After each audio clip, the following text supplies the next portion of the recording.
আমার 2 লাখ টাকা আছে। আমার স্বামী ব্লাড ক্যান্সারে মরে গেছে। আমার এতিম বাচ্চার টাকা 6 মাস থেকে আমি ঘুরছি এই ব্যাংকে।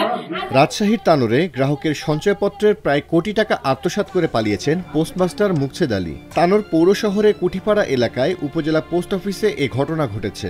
20 দিন আগে বিষয়টি নজরে আসে ডাক বিভাগের। এরপরই বিষয়টি গ্রাহকদের নজরে আনেন তারা।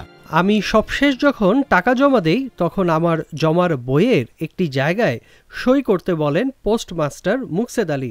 আমি তার দেখানো জায়গায় সই করে বাড়িতে চলে যাই। গত মাসে আমি টাকা তোলার জন্য গিয়ে জানতে পারি যে আমার হিসাবে টাকা নেই।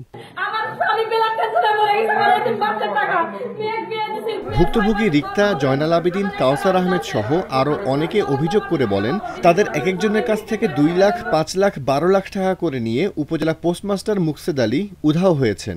এদিকে প্রায় 30 জন গ্রাহকের প্রায় কোটি টাকা হাতিয়ে নেওয়ার ঘটনায় তাকে সাময়িক বরখাস্ত করা হয়েছে।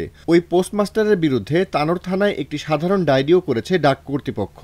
পোস্টমাস্টার মুকছেদ আলী কৌশলে গ্রাহকদের স্বাক্ষর নিয়ে নিজে টাকা তুলে নিয়েছেন বলে জানা যাচ্ছে। এ ঘটনায় 3 সদস্যের একটি তদন্ত কমিটিও গঠন করেছে ডাক বিভাগ। তদন্ত কমিটি প্রাথমিকভাবে ঘটনার সত্যতা পেয়েছে বলে জানা গেছে। এই ঘটনায় পোস্টমাস্টার মুকছেদ আলীর বিরুদ্ধে বিভাগীয় ব্যবস্থা নেওয়া হয়েছে বলে জানিয়েছে পোস্ট অফিস কর্তৃপক্ষ।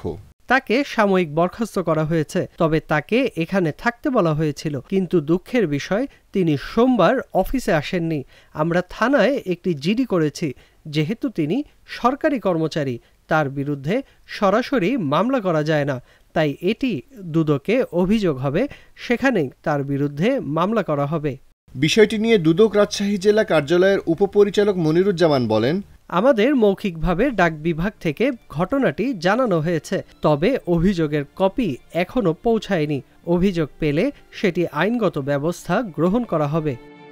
এদিকে অভিযুক্ত পোস্টমাস্টার মুকছেদ আলীর বক্তব্য জানতে যোগাযোগ করা হলে তিনি সাড়া দেননি।